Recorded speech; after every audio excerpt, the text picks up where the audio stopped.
بسم اللہ الرحمن الرحیم۔ السلام علیکم ناظرین، میں ہوں جمشید انصاری۔ ناظرین آج 21 دسمبر 2020 ہے اور ناظرین یقیناً آپ کے علم اور مشاہدے میں ہے کہ پی ڈی ایم خود اپنے اندرونی اور داخلی تضادات کا شکار ہو کے تقسیم در تقسیم ہونے جا رہی ہے اور ہر گزرتے دن کے ساتھ پی ڈی ایم کی سیاسی تحریک مزید دھلدل میں پھنستی جا رہی ہے۔ ناظرین آپ لوگوں نے ملاحظہ کیا ہوگا کہ فرط جذبات میں آ کے پی ڈی ایم کے سیاسی رہنماؤں نے اجتماعی استعفوں کا ایک اعلان کیا، اس کے بعد ان کے اجتماعی استعفوں کا جو حشر نشر ہوا وہ محتاج بیان نہیں ہے۔ ناظرین اب پی ڈی ایم کے پاس ایک سیاسی حربہ باقی رہ گیا ہے اور وہ ہے لانگ مارچ کے حوالے سے عوام کو مزید گمراہ اور بیوقوف بنانے کے لیے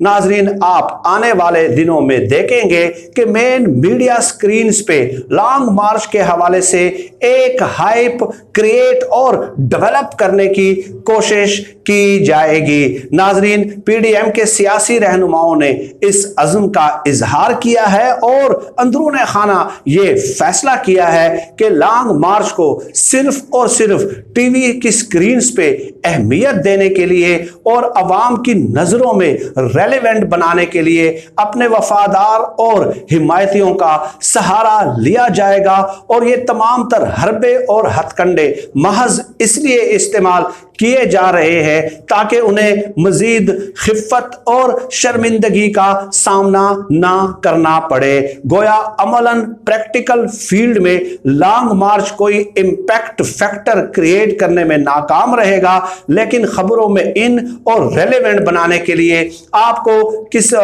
ان کے وفادار اور حمایتیوں کی جانب سے سطحی قسم کے تجزیے سننے کو ملیں گے۔ ناظرین لانگ مارچ کے حوالے سے مزید اپنی گزارشات پیش کرنے سے پہلے میں لانگ مارچ کے حوالے سے ایک تاریخی واقعے کا تذکرہ کرنا اور اجمالی تفصیل آپ لوگوں کی خدمت میں پیش کرنا ضروری سمجھتا ہوں۔ یہ واقعہ سننے کے بعد تاریخ کا لانگ مارچ کے حوالے سے، انقلابی لانگ مارچ کے حوالے سے یقیناً آپ اس قسم کے تبصروں اور تجزیوں سے، اس قسم کے بیانات سے قطعی طور پہ مرعوب نہیں ہوں گے کہ نواز شریف یا پی ڈی ایم کے زیر صدارت جو لانگ مارچ منعقد ہونے جا رہا ہے وہ حکومت وقت کے لیے کسی قسم کی مشکلات پیدا کر سکتا ہے۔ ناظرین عموماً اکثر و بیشتر آپ لوگوں نے انقلاب چین کا تذکرہ سنا ہوگا، تو انقلاب چین کو ماؤ زیتونگ کے لانگ مارچ کا مرہون منت سمجھا جاتا ہے۔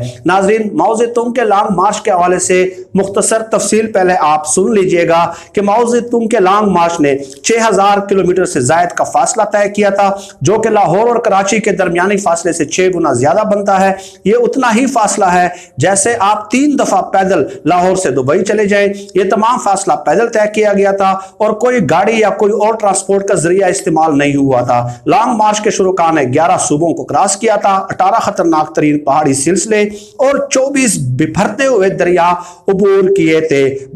برف پوش چوٹیاں، خطرناک جنگلات، ناہموار زمینی راستے، ریگستان، دلدلی زمین، اور وہ سب کچھ اس لانگ مارچ نے عبور کیا جس کا تصور بھی آج محال ہے۔ یہ لانگ مارچ جب شروع ہوا تو اس میں 1.25 لاکھ سے زیادہ لوگ موجود تھے۔ جب یہ ختم ہوا تو اس میں 15,000 سے بھی کم لوگ رہ گئے تھے۔ باقی سب لوگ یا تو قدرتی آفات کا شکار ہو گئے یا پھر مخالف آرمی کے ہاتھوں مارے گئے، لیکن سفر جاری رہا۔ اس پورے لانگ مارچ کی قیادت ماؤ زیتونگ نے خود کی اور سب سے آگے وہ چلتے رہے۔ اس کے دو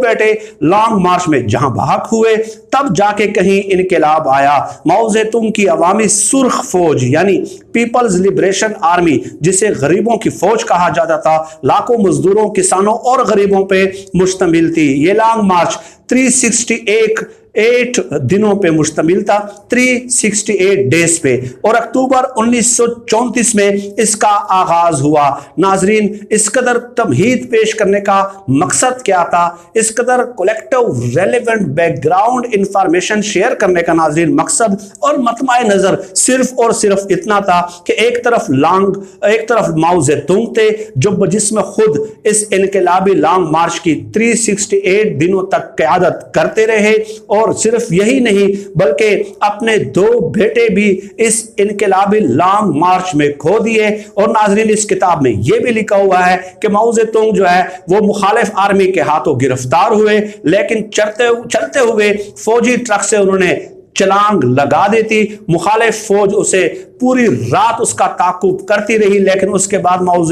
زیتونگ جو ہے ان کے ہاتھ نہیں آئے۔ ایک طرف وہ انقلابی لیڈر تھے جو لانگ مارچ کے ذریعے انقلاب لانا چاہ رہے تھے، جو خود اپنے جسم کی اور اپنے بیٹوں کی اور اپنے گھر والوں کی قربانیاں دینے کے لیے تیار تھے، بلکہ عملاً انہوں نے قربانیاں دی۔ اور دوسری طرف ہمارے ایک مفرور اور اشتہاری نواز شریف ہیں جو کہ لندن کے پر آسائش فلیٹس میں محو استراحت ہو کے پاکستان کی سول سوسائٹی سے، پاکستان کے صحافیوں سے، پاک فوج کے عام سپاہیوں سے، ٹھیک ہے، اس کے علاوہ خواتین سے، بچوں سے، بوڑھوں سے، بزرگوں سے، بیوروکریسی سے، عدلیہ سے درخواست کرتے ہوئے نظر آتے ہیں کہ آپ اپنی جان جو ہے وہ جھونکوں میں ڈال دیں، آپ اپنی جان مشکلات میں ڈال دیں، آپ اپنی نوکریاں چھوڑ دیں، آپ بغاوت کر دیں، آپ سڑکوں پہ آ جائیں، آپ اپنی قربانی دیں، آپ اپنے بچوں کی قربانی دیں، آپ اپنے رزق کی قربانی دیں، لیکن میں صرف اور صرف اپنے 2 منکر اور نکیر کو، لیفٹ اور رائٹ، یعنی حسن اور حسین نواز کو منکر اور نکیر کی طرح دائیں بائیں بٹا کے لندن کے پر آسائش محلات سے صرف تقاریر کرنے پہ اکتفا کروں گا۔ اس کے علاوہ آپ مجھ سے کسی قسم کی قربانی کی جو ہے نا امید نہ رکھیں۔ تو یہ انقلابی لانگ مارچ ہے ناظرین، اس کے لیے ان لوگوں نے ہائپ کریٹ کی ہوئی ہے، ان کے تجزیہ کاروں نے، تبصرہ نگاروں نے، اور جب ہم دلیل کے ساتھ بات کرتے ہیں تو پھر کہتے ہیں کہ یہ پی ٹی آئی کو سپورٹ کرنے والے ہیں، پی ٹی آئی کا ایجنڈا پروموٹ کرنے والے۔ ہم فیکٹس اینڈ فگرز اور تاریخی حقائق آپ لوگوں کی خدمت میں پیش کرتے ہیں، اور اس لیے ناظرین میں ان لوگوں کے تجزیوں، تبصروں سے اور اس قسم کے بیانات سے قطعی طور پہ مرعوب نہیں ہوتا، کیونکہ الحمدللہ ہم نے تھوڑا بہت انسانی تاریخ کا، انقلابات کی تاریخ کا، سیاسی تاریخ کا مطالعہ کیا ہے، اور مجھے اس قسم کے تجزیے جو ہے، سطحی تجزیے، وہ محض ایک طفلانہ اور بچکانہ حرکت لگتی ہے۔ ناظرین، چونکہ اپوزیشن کی سیاسی تاریخ پی ڈی ایم زمین بوز ہو چکی ہے، ہوا کے پہلے ہی جھونکوں کے ساتھ زمین بوز ہو چکی ہے، اور عمران خان صاحب پہ کسی قسم کا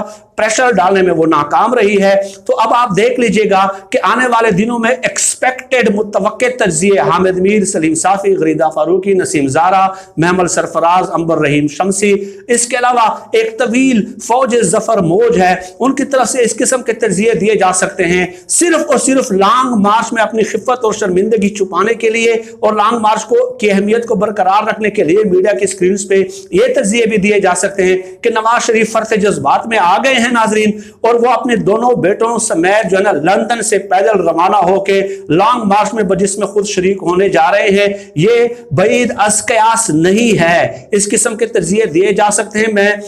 وقت سے پہلے ہی پیش گوئی کر رہا ہوں، جیسے جیسے لانگ مارچ کی تاریخ آتی جائے گی میڈیا سکرینز پہ یہ اس کو زندہ رکھنے کی کوشش کریں گے، اس قسم کے تجزیے بھی دیے جا سکتے ہیں، کیونکہ اس سے پہلے ان لوگوں نے کون سا تجزیہ ہے جو ان جعلی کاغذی انقلابی لوگوں کو جو ہے نا جینون پولیٹیکل لیڈر ثابت کرنے کی ان لوگوں نے کوشش نہیں کی، کون سی جو ہے نا ان لوگوں نے حد چھوڑ دی ہے، تمام اتمام حجت ان لوگوں نے تمام کر دیا ان کو جنمن انقلابی لیڈر ثابت کرنے میں۔ ناظرین، اس کے علاوہ حامد میر نے عمران خان صاحب کو دھمکی دی ہے کہ بہت ہو گیا ہے، ہم نے پرویز مشرف کا مقابلہ کیا، اب جو ہے نا ہم آپ کا کھلے عام مقابلہ کریں گے۔ تو اس سے گزشتہ والی ویڈیو میں آپ لوگوں کی خدمت میں گزارشات پیش کر چکا ہوں کہ جب تک ان صحافیوں کی سابقہ ادوار حکومت میں دی گئی تمام مراعات کو، سرکاری پلاٹ کو، سرکاری اعزازات کو، ٹھیک ہے، سرکاری عہدوں کو بحال نہیں کیا جاتا، یہ کیمرہ اور مائک پکڑ کر موجودہ حکمرانوں کو بلیک میل کرنے کی کوشش کرتے رہیں گے، لیکن ساتھ ہی ساتھ میں نے یہ بھی گزارش آپ لوگوں کی خدمت میں پیش کی تھی کہ اس دفعہ ان کا واسطہ جو ہے وہ پڑ گیا عمران خان صاحب سے، جو قطعی طور پہ بلیک میلنگ پہ مبنی ان کے حربوں اور ہتھ کنڈوں سے مرعوب نہیں ہوں گے۔ اور اس کے علاوہ ناظرین، حامد میر کو چونکہ علم ہو گیا ہے کہ لانگ مارچ کا تاثر زائل ہو رہا ہے، اس لیے اس قسم کی دھمکیاں دے کے مزید حکومت کو پریشرائز کرنے کی کوشش کی جائے، لیکن جس عمران خان صاحب نے 11 اپوزیشن کی جماعتوں کو چیت کر دیا ہے، تو حامد میر کی کیا حیثیت، کیا وقت اور کیا اوقات ہے۔ آج کے لیے ناظرین اتنا ہی۔ پاکستان زندہ باد، اللہ حافظ۔